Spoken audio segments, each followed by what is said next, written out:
हरिओम आत्मी भक्तजनों सप्रेम जय श्री हरि। वायु पुराण में कथा आती है, वो सतयुग की समय की है। गंगा जी से 2 कोस दक्षिण दिशा में सतव्रत नामक ग्राम में एक महातपस्वी बृहता नाम के ब्राह्मण रहते थे। उन्होंने दीर्घतमा नाम के एक जन्मांध महर्षि को लगातार 100 वर्ष तक भगवान की कथा सुनाई। उसी गांव में एक और ब्राह्मण रहते थे जिसका नाम था पुण्यधामा।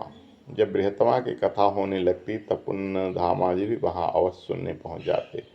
ये पुण्यधामा भी इतने कथा लोलुप थे कि 100 वर्ष तक भगवत कथा ही सुनते रह गए। यद्यपि गंगा जी वहां से 2 कोस पर थी, तथापि ये कथा लोलुप पुण्यधामा जी 100 वर्ष तक वहां स्नान करने भी नहीं गए। संक्षेप में पुण्यधामा जी की 2 ही गतियां थी, सदा विष्णु भगवान की कथा सुनना और अतिथि महात्माओं की सेवा करना।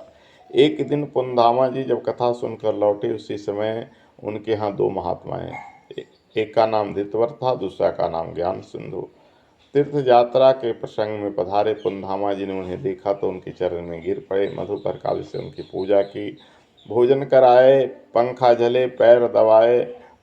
उसके बाद बातचीत के दरमियान बताया, मैं तो 100 वर्ष तक कथा श्रवण में लगा रहा, मुझे तो गंगा जी जाने का कभी अवसर ही नहीं मिला।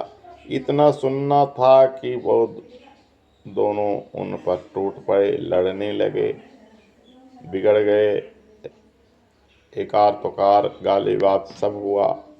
भला गंगा जी के सामने पहुंचने पर भी तुम सेवा नहीं करता, तुम्हारे जैसा हत्यारा पापी कोई नहीं है, तुम्हारे हाथ से भोजन करके मुझे भी पाप लग गया आदि बहुत कटु कटु शब्द से उनको वेध डाले। उसके बाद वे गंगा सागर से लेकर हिमालय तक गंगा तट सुने, कहीं भी गंगा जी उन्हें दर्शन नहीं। काशी गए, वहां भी गंगा जी नहीं मिली। अंत में वे व्याकुल होकर प्रार्थना करने लगे, हे माँ गंगे, महादेव के सिर पर आप रहती हो, आप भगवान विष्णु के चरण से निकली हुई, आप समस्त लोगों को पवित्र करने वाले, हे माता, मेरे से क्या अपराध हो गया जो आप मुझे दर्शन नहीं दे रही हो। दोनों की आवाज़ सुनकर दयामयी गंगा प्रकट हुई, वे मेघ के समान गंभीर वाणी में बोली, तुमने महाबुद्धिमान पुण्यधामा की निंदा की, यह बहुत बुरी बात है। मैं स्वयं उस महाभाग की चरण धूलि की प्रतीक्षा में दिन रात लगी हूँ। जब भगवान की कथा होती है और भगवत आश्रित साधु ने हमारे यहाँ आते हैं तो सारे तीर्थ उसके साथ आते हैं। विष्णु कथा का श्रवण कीर्तन विधि है, उसे भूलना निषेध है। करोड़ों ब्रह्म हत्याओं का पाप तो किसी प्रकार शांत हो सकता है, पर भगवत भक्तों की निंदा का पाप, जो विष्णु भक्त का निंदा करता है, अरबों खरब कल्पों में भी नष्ट नहीं होता है। भगवान के सहस्त्र अपराधों को भूल सकते हैं, पर भक्तों के अपमान को भी कभी नहीं भूल सकते।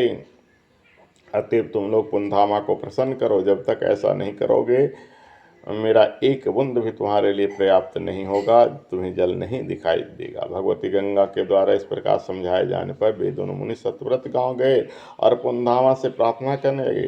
पुण्यधामा उन्हें लेकर अपने गुरु के पास गए। उन्हें उन दोनों को भी 2 वर्षों तक भगवत कथा सुनाई। उसके बाद वे गंगा तट पर आए। भगवती गंगा उठकर बृहत्तमा, दीर्घतमा और पुण्यधामा की पूजा की। साथ में आए हुए दोनों मुनियों को भी देखा। अब गंगा जी जल पूर्ण थी। अब उन 5 ने वहाँ श्रद्धापूर्वक अवगाहन किया तथा प्रसिद्धि को प्राप्त किया। यह कथा यह दर्शाता है कि जो ईश्वर की कथा सुनता है, भगवत भक्ति करता है, अगर वो गंगा न भी नहाए तो भी वो पुण्य है, और गंगा नहाने के फलों से ज़्यादा